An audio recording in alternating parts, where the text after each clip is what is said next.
Very good morning दोस्तों। Again एक बार MM classes में आपका स्वागत है। और आज हम बात कर रहे हैं नॉन प्रॉफिट ऑर्गेनाइजेशन की। और नॉन प्रॉफिट ऑर्गेनाइजेशन के अंदर दोस्त हमारी जो आज की बात है वो है कंप्लीट क्वेश्चन, कि हम कैसे नॉन प्रॉफिट ऑर्गेनाइजेशन के कंप्लीट क्वेश्चन को करते हैं, जिसमें बैलेंस शीट्स और इनकम एंड एक्सपेंडिचर दोनों चीज़ बनाई जाती हैं। इट मीन्स आपके पास रिसीप्ट एंड पेमेंट अकाउंट दे रखा होता है और कुछ डाटा दे रखा होता है। डाटा मीन्स कुछ एडजस्टमेंट दे रखी होती हैं, उसके थ्रू आपको बनाना होता है कंप्लीट क्वेश्चन। 6 मार्क्स का complete question with the balance sheet. तो इसके लिए हमने करा क्या दोस्त, एक सिंपल आपको पहले पुरानी वीडियोस में हम लोगों को बताया है कि क्या तरीका है बनाने का और किस तरीके से हम करते हैं। अब ये जो वीडियो है पार्ट 9, इससे पहले 8 वीडियो में हमने एक एक स्टेप टू स्टेप आपको समझाया है कि किस तरीके से नॉन प्रॉफिट ऑर्गेनाइजेशन बनता है, क्या क्या जरूरत होती है, कैसे कैलकुलेशन सब्सक्रिप्शन करते हैं, कैसे कंज्यूमर गुड्स निकालते हैं, कैसे रिसीप्ट एंड पेमेंट अकाउंट बनता है, कैसे इनकम एंड एक्सपेंस अकाउंट बनता है। अब हम बात कर रहे हैं complete question with balance sheet. इसके लिए मैंने एक टीएस ग्रेवाल का क्वेश्चन नंबर 52 मैंने लिया है 2021-22 एडिशन से। टीएस ग्रेवाल क्वेश्चन नंबर 52 और पेज नंबर 1.75। इसको हम बेस मानते हुए किस तरीके से क्वेश्चन को किया जाता है, क्या सिस्टम है, उसको एक बार देखते हैं दोस्त आपके साथ, और क्या तरीका है और करने का एक स्टेप टू स्टेप है। आप स्टेप बाय स्टेप चलते रहें, कोई दिक्कत नहीं है किसी भी क्वेश्चन को करने में। सबसे पहले आप दोस्त देखेंगे क्वेश्चन में लिखा हुआ है सैलरी। हमें क्वेश्चन को करने से पहले क्वेश्चन के जूतों में जाना है। जूते का मतलब पैरों में। पैर मतलब मैं कहता हूं मेरे भाषा में पैर हैं, आप अपने पैरों में ना जाएं दोस्तों। मेरा कहना ये है, अगर किसी भी क्वेश्चन को उसके स्टेटस को जानना है तो उसके पैरों में जाओ। पैरों मतलब उसकी एडजस्टमेंट में जाओ। क्वेश्चन करने से पहले उसकी एडजस्टमेंट देखो कि इस एडजस्टमेंट में लिखा क्या है, क्योंकि उस एडजस्टमेंट के बेस पे ही सारा क्वेश्चन मूव करता है। तो क्वेश्चन की एडजस्टमेंट में सबसे पहले अपने माइंड में एक बार रीड कर लेनी है, जिससे मेरे दिमाग में रहे कि किस के साथ एडजस्टमेंट होनी है। जैसे सब्सक्रिप्शन के बारे में कुछ लिखा हुआ है एडजस्टमेंट नंबर 1 में, ठीक है, समझ में आ गया, सब्सक्रिप्शन पर एडजस्टमेंट है। इंश्योरेंस प्रीमियम के ऊपर है, मिसलेनियस एक्सपेंसेस के ऊपर है, third adjustment, interest accrued interest के ऊपर है, और फिर बिलियर्ड टेबल। मतलब 5 एडजस्टमेंट मेरे पास हैं। तो सबसे पहले करने का तरीका क्या है, स्टेप टू स्टेप करेंगे हम। रिसीप्ट एंड पेमेंट अकाउंट को देखेंगे सबसे पहले पेमेंट साइड में। पेमेंट साइड में मैं गया, सैलरी मुझे मिला, सैलरी अमाउंट है 20,000। इसके अंदर कोई एडजस्टमेंट नहीं थी, तो मैंने, क्योंकि ऑल पेमेंट उस पेमेंट में से मुझे एक्सपेंसेस छांटना है, मुझे रिवेन्यू पेमेंट छांटनी है। तो रिवेन्यू पेमेंट क्या है, सैलरी एक रिवेन्यू पेमेंट है। उस सैलरी को मैं रिवेन्यू पेमेंट को लेके आ गया एक्सपेंसेस साइड। इस 20,000 इज एक्सपेंसेस। अब दूसरी लाइन लिखी हुई है रिपेयर एक्सपेंसेस। अगर आपके पास बुक्स है साथ में तो बच्चे बुक्स साथ में रखें, तो आपको समझने में आसानी होगी और आप अच्छी तरह समझ पाएंगे। क्वेश्चन नंबर दूसरे नंबर लिखा है रिपेयर एक्सपेंस। रिपेयर एक्सपेंस कितना है, 5,000। फिर हमने लिखा रिपेयर 5,000। तीसरी लाइन लिखी हुई है furniture is not expenses. Furniture हमारी असेट्स होती है, तो इसको हम एक्सपेंसेस में शो नहीं करेंगे। नंबर 4 मिसलेनियस एक्सपेंसेस, 5,000 लिखा, लेकिन इसके अंदर एडजस्टमेंट है। मैंने पहले ही कहा था क्वेश्चन की एडजस्टमेंट को पहले याद रखिए, किसमें एडजस्टमेंट है। लिखा है मिसलेनियस एक्सपेंसेस प्रीपेड। जब प्रीपेड एक्सपेंसेस होते हैं उनको हम लेस करते हैं और आउटस्टैंडिंग को हम ऐड करते हैं। तो प्रीपेड है, मैंने लेस प्रीपेड कर दिया, अमाउंट 4100 आउटर कॉलम में डाल दिया। उसके बाद नंबर 4 पे आइटम है investment. Investment is not expensive. Investment हमारी असेट्स है, इसको हम कहां शो करेंगे बच्चे, असेट्स में, यहां शो नहीं करेंगे। Number 5 insurance premium.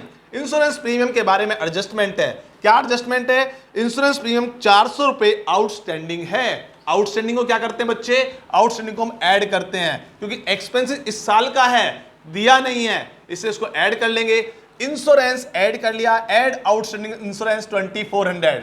बनाने से पहले income and expense account for the year 31 मार्च, तो 31 मार्च 2021 को ही देखना है हमें। इसके बाद दोस्त लाइन क्या है, billiard table. Billiard table is not expensive, billiard table assets है और इसमें एक एडजस्टमेंट भी है। इट मींस बिलियर्ड टेबल को हम यहां शो नहीं कर सकते क्योंकि ये असेट है।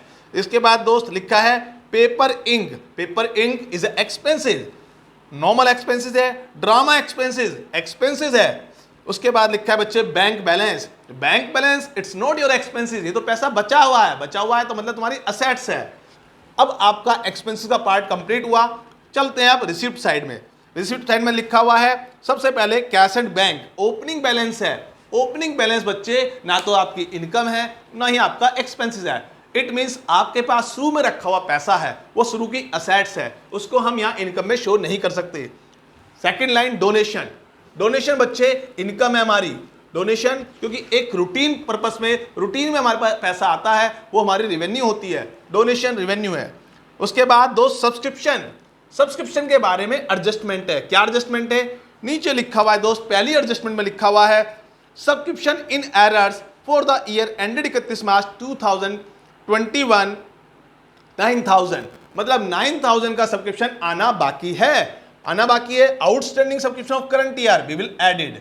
उसके बाद इस सब्सक्रिप्शन में 2022 का भी एडवांस है, एडवांस है इट मीन इस साल की इनकम नहीं है, वो नेक्स्ट ईयर की है, it's a prepaid income. Prepaid है तो उसको लेस कर देंगे, प्रीपेड इन करंट ईयर लेस किया, एक्चुअल इनकम हमारी सब्सक्रिप्शन के रूप में आई 1,25,500।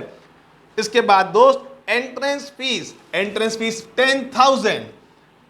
उसके बाद दोस्त इंटरेस्ट और इन्वेस्टमेंट, लेकिन इसमें एक एडजस्टमेंट है, नीचे लिखा हुआ है कि हमारे इन्वेस्टमेंट के ऊपर 5 महीने का इंटरेस्ट आना बाकी है, एक्रूड है। तो मैंने उसकी कैलकुलेशन की बच्चे, 60,000 रुपये का इन्वेस्टमेंट है, 8% की रेट है, 5 महीने का है, टोटल 2,000 का एक्रूड है, 1,000 का इंटरेस्ट मिल चुका है, 2,000 का आना बाकी है।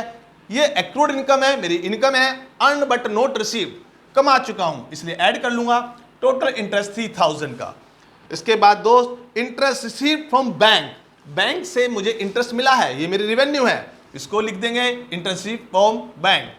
After that sale of old newspaper, old newspaper बताया मैंने पिछली वीडियो के अंदर भी कि ओल्ड न्यूज़पेपर, ओल्ड स्क्रैप से बिकने वाली पैसा, आने वाला पैसा इनकम होता है।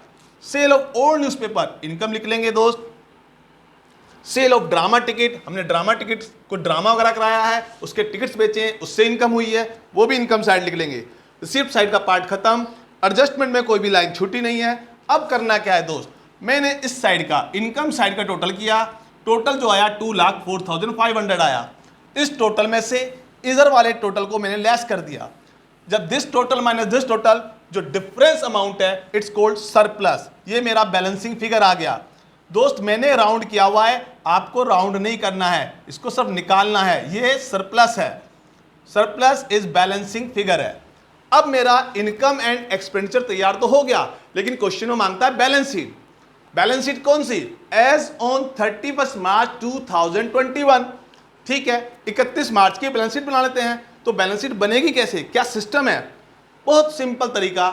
सबसे पहले आपको करना क्या है दोस्त, एडजस्टमेंट में देखिए नीचे कि क्या इस साल की क्या क्या चीज अवेलेबल है।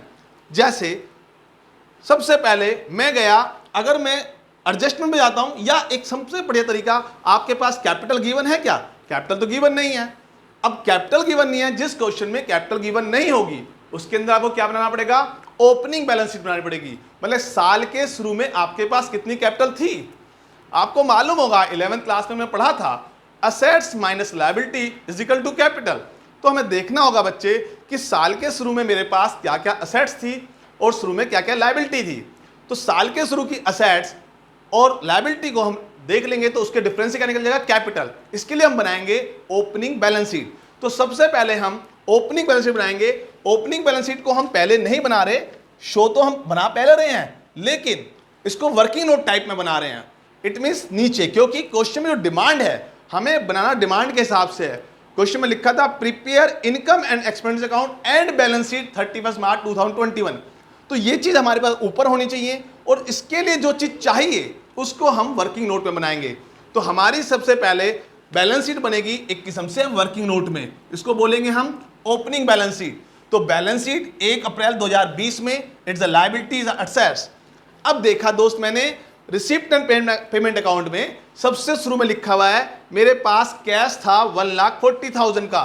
तो ओपनिंग कैश मेरी असेट्स है, ओपनिंग बैलेंस शीट के मैं असेट साइड लिख दूंगा। फिर मैंने देखा नीचे एडजस्टमेंट में जाकर देखा, इसमें लिखा था दोस्त 5वीं लाइन में billiard table costing 3 lakh rupees purchase during the last year. हमने पिछले साल 3 लाख की बिलियर्ड टेबल खरीदी थी। तो बिलियर्ड टेबल हमारी असेट्स थी, पिछले साल थी तो पिछले साल असेट्स थी, लेकिन लिखा हुआ है हमने उसमें से 2,20,000 ही पे किया था। इट मीन्स 80,000 रुपये हमें लास्ट ईयर देना था, वो हमारी क्या बन गई, वो हमारी लायबिलिटी बन गई। तो उसको क्या लिखा हमने, creditors for billiard table last year. और कोई भी आइटम लास्ट ईयर की हमारे पास नहीं है, ना कोई लास्ट ईयर का हम पे आउटस्टैंडिंग सब्सक्रिप्शन है, ना लास्ट ईयर की सैलरी है, लास्ट ईयर की कोई भी एक्सपेंसेस, कोई भी लायबिलिटी, कोई भी असेट्स और क्वेश्चन में गिवन नहीं है। तो ठीक है, अब हमारे पास आइटम आई असेट साइड की 4,40,000, लायबिलिटी 80, तो difference amount it's balancing figure capital fund बन गया। अब मैं क्या करता हूं, इसी को बेस मानते हुए क्लोजिंग बैलेंस शीट को बनाता हूं। मेरे पास कैश शुरू में 140 था, तो लास्ट में कितना है, लास्ट का बैलेंस मैंने रिसीव्ड एंड पेमेंट अकाउंट में देखा, मेरे पास कैश 98,500 अवेलेबल है। बिलियर्ड टेबल 3 लाख रुपए की थी। बिलियर्ड टेबल को ना तो मैंने कोई खरीदा है और ना मैंने बेचा है, ना कोई डेप्शन चार्ज हुआ है, तो पूरी की पूरी बिलियर्ड टेबल मेरे पास एंड में भी बच रही है। फिर मैं गया रिसीप्ट एंड पेमेंट अकाउंट में, रिसीप्ट एंड पेमेंट अकाउंट में देखा सैलरी मैं लिख चुका हूं, यहाँ पे खर्चा हो चुका है, रिपेयर मेरा खर्चा हो चुका है, फर्नीचर तो मेरी असेट्स थी, मैंने इस साल खरीदी थी, तो मेरे पास फर्नीचर होना चाहिए, वो मेरे पास है, उसको मैंने लिख दिया असेट साइड में। जो भी इस साल में खरीदूंगा वो मेरे पास साल के एंड में बचा हुआ होगा या डेप्रिकेट होगा। अब इसमें कुछ नहीं लिखा तो सेम वैल्यू मेरे बची होगी, तो फर्नीचर 60,000 बचा हुआ है। उसके बाद मिसलेनियस एक्सपेंसेस कर चुका हूं। इन्वेस्टमेंट मैंने इस साल किया था, तो इन्वेस्टमेंट भी मेरी असेट्स होगी, तो मैं कहां लिखूंगा, इन्वेस्टमेंट असेट साइड। 60,000 का इन्वेस्टमेंट है, वो मैंने लिख दिया। इसके बाद दोस्त बिलियर्ड टेबल की मैंने पेमेंट कर दी, क्रेडिटर्स कंप्लीट हो गए। इसके बाद एक्रूड इंटरेस्ट, क्योंकि जो मैंने इन्वेस्टमेंट था उसके ऊपर मेरा 5 महीने का इंटरेस्ट बचा हुआ था, मैंने इंटरेस्ट लिख दिया। अब मैं एडजस्टमेंट में जाकर देखता हूं क्या मेरे पास और भी कोई आइटम बची हुई है। एडजस्टमेंट में लिखा हुआ है आउटस्टैंडिंग सब्सक्रिप्शन है, मेरा इस साल सब्सक्रिप्शन मुझे देना बाकी है, 9,000 रुपये देना बाकी है, मिलना बाकी है, मेरी असेट्स है, तो मैं कहां लिखूंगा दोस्त, असेट साइड। 9,000 मैंने असेट साइड लिख दिया। उसके बाद नीचे एडजस्टमेंट लिखा हुआ है कि मिसलेनियस एक्सपेंसेस मैंने प्रीपेड दिया हुआ है, इस साल दिया हुआ है अगले साल के लिए। प्रीपेड एक्सपेंसेस क्या होता है, मेरी असेट होती है, उसको मैं असेट साइड लिख दूंगा। मेरी असेट लाइन कंप्लीट होगी। अब लायबिलिटी साइड गया। सिस्टम समझिए बेटा, बहुत तरीके से काम करना है। मैंने फिर कैपिटल फंड को लिखा, ओपनिंग कैपिटल जो थी वही कैपिटल मेरी यहां पर आ गई दोस्त। इसके अंदर भी मैंने क्या किया दोस्त, जो सरप्लस मैंने निकाला है ओपनिंग कैपिटल में सरप्लस को ऐड कर लिया। याद होगा आपको 11वीं क्लास में फाइनल अकाउंट बनाते थे, फाइनल अकाउंट में बैलेंस शीट बनती थी, बैलेंस शीट में आप क्या करते थे, कैपिटल में प्रॉफिट को ऐड करते थे, वही यहाँ पे किया। शुरू में जो कैपिटल थी वो कैपिटल लिखी, और जो इस साल प्रॉफिट में सरप्लस हुआ उसको ऐड कर लिया। टोटल मेरी कैपिटल बन गई 526। अब एडजस्टमेंट में जाकर देखा क्या कोई इस साल कोई लायबिलिटी है, बिल्कुल है। एक एडजस्टमेंट लिखा हुआ है आउटस्टैंडिंग इंश्योरेंस है, आउटस्टैंडिंग इंश्योरेंस लिख दिया। आउटस्टैंडिंग इंश्योरेंस है और प्रीपेड सब्सक्रिप्शन है। प्रीपेड क्या है, सब्सक्रिप्शन। अगर इस साल मेरे को प्रीपेड सब्सक्रिप्शन मिला है अगले साल के लिए, वो मेरी लायबिलिटी है, वो मैं लायबिलिटी साइड लिख दी। तो बैलेंस शीट एज ऑन 31 मार्च 21 में जो जो चीज मेरे पास थी असेट्स के रूप में असेट्स लिखा, जो जो चीज मेरे पास लायबिलिटी के रूप में थी वो लायबिलिटी लिखी, और लास्ट में मैंने टोटल कर दिया, ये टोटल इक्वल आ गया। इट मीन्स मेरा क्वेश्चन कंप्लीट हो गया। इस तरीके से हम इनकम एंड एक्सपेंडिचर अकाउंट को कंप्लीट बना लेते हैं। अब बच्चों को क्वेश्चन होगा, सर यहां तो आपने दोनों बैलेंस शीट बनाई हैं, एडजस्टमेंट में डाटा दे रखा था, कभी कभी अगर क्वेश्चन में ऑलरेडी ओपनिंग बैलेंस शीट दे रखी हो तब क्या होगा, तब हमें ओपनिंग बैलेंस शीट बनाने की जरूरत नहीं पड़ेगी। लेकिन वो जो ओपनिंग बैलेंस शीट होगी उस ओपनिंग बैलेंस शीट में हमारी एडजस्टमेंट छुपी हुई होती हैं। तो एक क्वेश्चन हम ऐसा भी देखेंगे जिस क्वेश्चन के अंदर opening balance sheet already given हो और उसके थ्रू फिर हमें इनकम एंड एक्सपेंस अकाउंट और क्लोजिंग बैलेंस शीट बनानी होगी। लेकिन आज के पार्ट में हम सब इतना ही करते हैं, और अगली नेक्स्ट वीडियो में हम एक क्वेश्चन ऐसा देखेंगे जिसमें ओपनिंग बैलेंस शीट गिवन हो और हम क्लोजिंग बैलेंस शीट बनाएंगे सिर्फ। ठीक है, तो पार्ट 10 में आपके साथ अगेन मिलेंगे। नेक्स्ट वीडियो में आप देखिए कि किस तरीके से हम complete question with opening balance sheet के बनाते हैं। थैंक यू दोस्तों, अच्छी लगी हो वीडियो सब्सक्राइब कीजिए एंड लाइक कीजिए। Thank you.